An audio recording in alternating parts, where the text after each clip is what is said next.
نحمده ونصلي ونسلم على رسوله الكريم اما بعد فاعوذ بالله من الشيطان الرجيم بسم الله الرحمن الرحيم الفصل الثالث عن ابي هريرة رضي الله تعالى عنه قال النبي صلى الله عليه وسلم خرج الى الصلاة فلما كبر وانصرف وأومى إليهم أن كما كنتم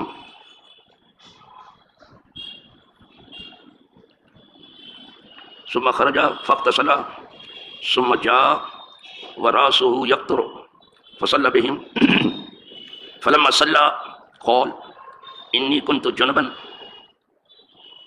فنسيت أن أغتسل رواه احمد وروى مالک عن عطاء ابن یسار مرسلا۔ آج ہم تیسری فصل میں آپ کھول رہے ہیں کہ نماز میں کیا جائز ہے کیا ناجائز ہے، نماز کس چیز سے فاسد ہو جاتی ہے اور کس چیز کے کرنے سے بھی نماز باطل نہیں ہوتی، اس کا بیان چل رہا ہے۔ تو دو فصلیں تو اس سے پہلے گزر گئیں، یہ تیسری فصل ہے۔ ان کو اس سلسلے کی جتنی حدیثیں ملتی ہیں سب لے آتے ہیں، مرحبا کہیے ان کی تتبع و تلاش کو، کتنی محنت کی ہوگی، کتنا ڈھونڈا ہوگا، اللہ کی کتابوں میں جمع کیا۔ یہ حدیث جو سنی آپ نے، یہ جناب ابو ہریرہ رضی اللہ تعالیٰ عنہ سے مروی ہے، زیادہ تر حدیثیں ابو ہریرہ سے ہی مروی ہیں۔ کہتے ہیں کہ حضور صلی اللہ علیہ وسلم خرج الی الصلاۃ، حضور نماز کے لیے نکلے، فلما کبرا، جب اللہ اکبر کہا، اللہ اکبر سے ہی نماز شروع ہوتی ہے، کبرا یکبر تکبیر، تو تکبیر سے اذان شروع ہوتی ہے، یہ نماز شروع ہوتی ہے اور تسلیم پر ختم ہوتی ہے۔ تو جب آپ نے اللہ اکبر کہا، کہتے ہیں وانصرف، تو واپس لوٹے اپنے گھر کی طرف، اس طرف پھر گئے، نماز پڑھائی نہیں، صرف اللہ اکبر کا، پھر ادھر پھر گئے۔ وہ اوما، اور انہیں اشارہ کیا اپنے غلاموں کو، کیا ہم جس حالت میں ہو رہا ہو اسے، نماز نہیں پڑھائی، ادھر چلے گئے۔ بہت بلند ہے حضور کی شان ہے، بہت عرفہ والا، بہت ہی بلند والا، کسی کے گمان میں نہ ہے۔ تسلیم پر تو پھرنا ہے لیکن تکبیر پر کہاں پھرنا ہے، لیکن آپ پھر گئے اور غلاموں کو اشارہ کیا جیسے ویسے رہو، تو سب کھڑے رہے ویسے اپنے مسجد ہی میں، گھر کا دروازہ کھلتا تھا، داخل ہوئے اور فوری طور پر آپ نے غسل فرمایا۔ یہاں تو کچھ لوگ غسل کرنے جاتے تھے، لگتا ہے کہ آج ٹانکی خالی کر دیں گے، ان کا غسل ہی نہیں ہو پاتا، بہت جلدی حضور نے غسل فرمایا اور پھر مسجد میں آ گئے۔ وہ بیان آ رہا ہے،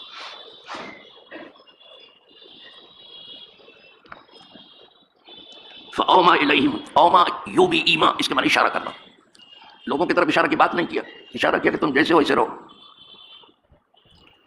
پھر نکلے آپ نے غسل کیا، ثم جاء، پھر واپس آیا، وَرَأْسُهُ يَقْطُرُ، اور آپ کے سر مبارک سے پانی کے قطرے کچھ ٹپک رہے تھے۔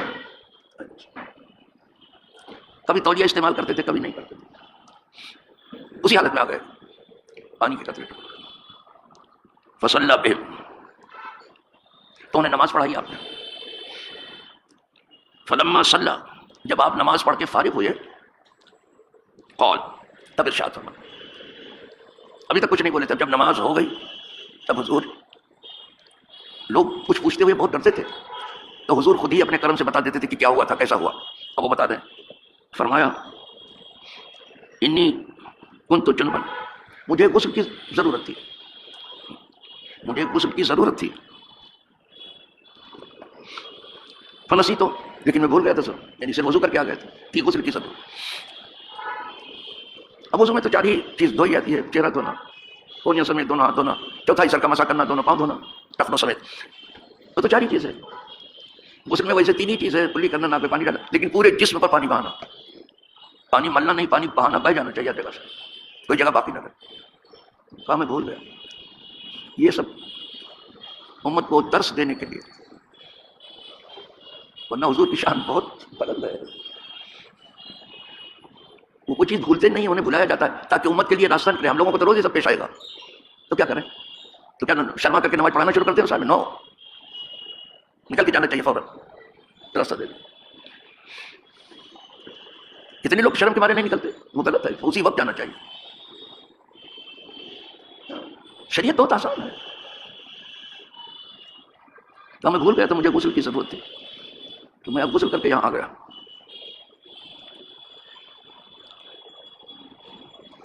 اس کو احمد نے روایت کیا اور مالک نے بھی عطا صحیح سے روایت کیا، لیکن وہ مرسل ہے. ایک حدیث اور سن لیجیے. وعن جابر قال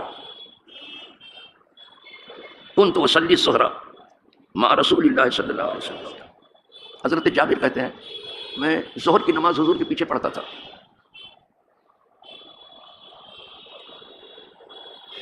فآخذ قبضة من العصا، تو میں ایک مٹھی کنکڑی لے لیتا تھا، اپنے مٹھی میں کچھ کنکڑی لے لیتا تھا. اور چونکہ بہت تیز دھوپ ہوتی ظہر کے ٹائم وہاں عرب میں، اب تو سب ایئر کنڈیشن وغیرہ سب کر دیا سب کچھ نے، تو کہا اس کنکڑی کو ٹھنڈا کر لیتا تھا ہاتھ میں.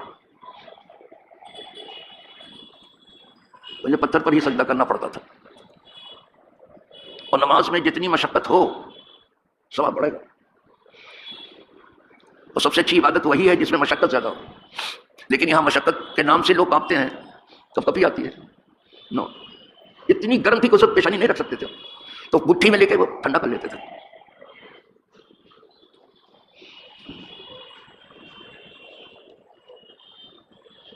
جنوبن ویدا فی تفی، مٹھی میں کنکڑی کیوں لیتا تھا؟ تاکہ میں اس کو ٹھنڈا کر لوں اپنے ہتھیلی میں.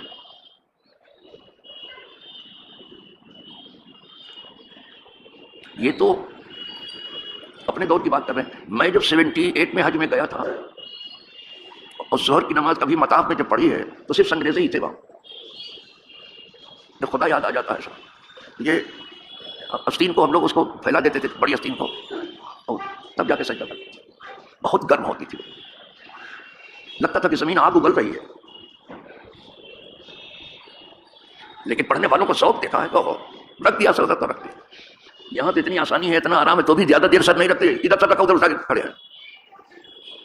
وہاں تو سر جب رکھتے ہیں کبھی دیکھنا وہاں کہ امام کیا کرتے ہیں تو لگتا ہے کہ اٹھنا بھول ہی گئے. اور یہ ہے حدیث بات، مزہ آتا ہے تصویر پڑھنے میں، لطف آتا ہے، ذائقہ ملتا ہے، ایمان کو لذت ملتی ہے.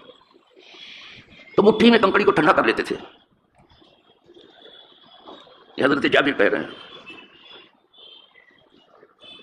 اضاحا لجبہتی، ہم اس کو رکھتے تھے، ان کنکڑیوں کو ٹھنڈی کر لیا تھا مٹھی کے اندر اپنے پیشانی کے پاس، تب سجدہ کرتے تھے. مٹھی میں کنکڑی لیتے پہلے سے اور اس کے بعد پیشانی کی جگہ پر اس کو رکھ دیتے. اہل تشیع کے یہاں تو کربلا کی مٹی ہے، سجدہ کا ہے، اس کو رکھتے ہیں، اس کے بغیر ان کا کچھ ہوتا نہیں ہے. لیکن پتہ نہیں کہ کربلا سے پہلے وہ کیا کرتے تھے، کہاں کی کیا کرتے تھے، مجھے معلوم نہیں. نماز تو کربلا سے پہلے بھی تھی، وہ مجھے معلوم ہے، وہ وہی بتا سکتے ہیں. اور جو ان کو کربلا کی پاک مٹی نہیں ملتی تو کچھ پتی وتی رکھ لیتے ہیں، یعنی زمین پر وہ سجدہ نہیں کرتے. ہمارے یہاں زمین پاک ہے. میں نے یہ بھی دیکھا ہے، اس لیے کہ ہم جہاں پڑھتے تھے وہاں کچھ ٹیچر جو ہے اہل تشیع تھے، لیکن کوئی تعصب و نظری کسی میں نہیں تھی، کبھی کچھ سوچتے نہیں تھے، سب سے پیار محبت کرتے تھے. تو دیکھا کہ وہ نماز پڑھتے تھے، وہ پتی رکھ کے پڑھتے تھے، اور وہ ہلکا سا ہوا پہ جھونکا ہے تو پتی اڑ جاتی تھی، تو نمازی میں دوڑ کے پتی پکڑتے تھے. کہا یہ تو اچھا پڑھ رہے ہیں بھیا. اور کہیں آندھی آ جائے تو اب پتی کو خدا جانے کہاں اڑا کے لے جائے. حضور کی جو جس حدیث میں حضور نے بتایا کہ مجھے 6 ایسی چیزیں ملی ہیں کہ کسی کو نہیں ملی تھی، اس میں سے ایک یہ ہے کہ یہ پوری زمین میرے لیے پاک بنائی گئی اور مسجد بنائی گئی. جو کلھا مسجدوں کو طہورا، یہ مسجد بنا دی گئی جہاں ہم چاہیں نماز پڑھیں، سجدہ کریں اور پاک بنائیں. یہ ہمارے یہاں ہے الحمدللہ. خیر ٹھیک.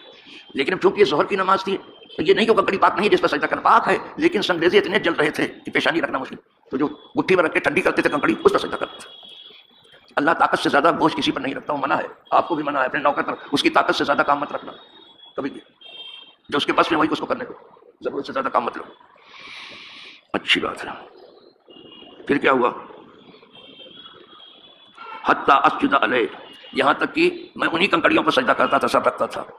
اب مجھے بتا رہے ہیں کہ ایسا کیوں کرتا تھا، حضرت جابر مجھے بتا رہے ہیں لشدت الحر، گرمی کی شدت کی وجہ سے، غضب کی گرمی تھی، حرارت غضب کی تھی، زمین جو ہے آتش فشاں ہو رہی تھی، بھاپ نکل رہی تھی۔ ہم نے تو دیکھا وہاں دھوپ جو نکلتی ہے نا، دور کھڑے رہو سائے میں تو وہ آنچ اس کی آتی ہے۔ مجھے تو پیش ہی آیا بتانا کہ ہم لوگ اپنے آستین کے کپڑے کو لمبا کر دیتے پھر سجدہ کرتے۔ یہ تو ہم کو یہ شرف ملا ہے کہ یعنی اس زمین کی پاک کنکڑیوں پر سجدہ کرنے کا موقع مل گیا۔ اب تو قالین وغیرہ اب جان ہی نہیں سکتے آپ۔ دوسرے یہ کہ زمزم کا کنواں جو ہے کھلا ہوا تھا، ڈول بھی رکھا ہوا تھا، رسی بھی رکھی، ہم نے اپنے ہاتھ سے ڈول نکالا ہے اور پیا ہے، اپنے ہاتھ سے نکالا، تقریباً میں سمجھتا ہوں 5 لیٹر اس میں پانی آئے گا، نکالا اور پی گیا۔ جب میں پی رہا تھا زمزم تو عرب کھڑے ہو کے سبحان اللہ سبحان اللہ سبحان اللہ۔ جانتے ہو کیوں کہہ رہے تھے؟ اس لیے کہ میں بہت زیادہ پی گیا زمزم، اور لکھا بھی ہے کہ زمزم کو کوک بھر کے پیو، لیکن جو جس کا ایمان ٹھکانے کا نہیں زیادہ زمزم نہیں پی سکے۔ لگتا ہے کہ وہ زمزم جو ہے ماں زمزم وہ پانی کا بھی کام کرتا ہے، کھانے کا بھی کام کرتا ہے، دونوں کا کام کرتا ہے۔ اگر کوئی صرف زمزم پر پی کے رہنا چاہے رہ سکتا ہے، میں نے وہ بھی کر کے دیکھ لیا، روزے پر روزہ رکھ لیا، وہ زمزم پی لیتا تھا، بس زمزم پی لیا، تو پیٹ بھر کے پی لیا، بس ختم ہو۔ زمزم لما شربا، زمزم اس چیز کے لیے جس کے لیے پیا گیا، اگر شفا کے لیے پیا شفا ہو کے رہے گی، ایمان ٹھیک ہونا چاہیے۔ بھوک کے لیے کیا تو بھوک دور ہو جائے گی، زمزم پینے سے بالکل دور ہو جائے گی۔ میں نے تو کر کے کیا، کسی کی کہی سنی کی بات نہیں ہے، جو حضور نے فرمایا زمزم اس کے لیے جس کے لیے کرو تو اس زمزم کے کنویں میں چھانکنے کا بھی حکم ہے، وہ بھی ملا، اپنے ہاتھ سے نکالا بھی، پیا بھی، الحمدللہ۔ اس کے بعد تو ڈھک دیا گیا، مشین لگ گئی۔ صرف یہی ایک معجزہ کیا کم ہے، لاکھوں لاکھ آدمی زمزم لے جاتے ہیں، لیکن زمزم ہے کہ کہیں کم ہونے کا نام نہیں لیتا، پیتے ہیں، کھاتے ہیں، اسی میں غسل بھی کرتے ہیں، کفن بھی بھگوتے ہیں، لیکن ہم تو یہ کرتے ہیں کہ جب تک وہاں رہتے ہیں زمزم ہی پیتے ہیں، بس بسلیری کچھ نہیں۔ لیکن ان کو سنا ہے جو غلامی میں ہے مغرب کے کہ وہ زمزم زیادہ پیتے ہیں۔ زمزم کا کیا مقابلہ؟ پہلے مدینہ منورہ میں ذرا دشواری ہوتی تھی، اب تو مدینہ منورہ میں بھی زمزم پوری طرح سے پہنچتا ہے، الحمدللہ۔ تو کہا شدت حر کی وجہ سے، گرمی کی شدت کی وجہ سے میں ایسا کرتا تھا، کچھ کنکڑیاں بچھا دیتا تھا ٹھنڈی کر کے گٹھی میں، اس پر سجدہ کرتا تھا۔ سجدے کے لیے کیا کچھ نہیں کرتے تھے، الحمدللہ رب العالمین۔ آج 2 حدیث پڑھ رہا ہوں تاکہ آپ کو یاد بھی رہے کہ قدرت نہیں چاہتی کہ آپ طاقت سے زیادہ کوئی کام کرو، بس تو اتنی چیز سے نماز آپ کی نہیں جائے گی۔ بس جیسے ہاتھ سے ایک دفعہ ہٹا سکتے ہیں کنکڑی، ہاتھ میں کنکڑی ٹھنڈی بھی کر سکتے ہیں، کوئی ضرورت نہیں کہ آپ کسی کنکڑیوں کو آپ سر رکھتے اور آپ لے پڑ جاتے۔ یہ خود حضرت جابر اپنی بات کر رہے ہیں۔ یہ 2 حدیثیں آج ہو گئیں، میں تھوڑا تھوڑا اس لیے پڑھ رہا ہوں، بہت کم کر کے، تاکہ کچھ آپ کی سمجھ میں بھی آ جائے، دین آپ کا سمجھ جائے اور اس پر عمل بھی ہو جائے۔ وآخر دعوانا ان الحمدللہ رب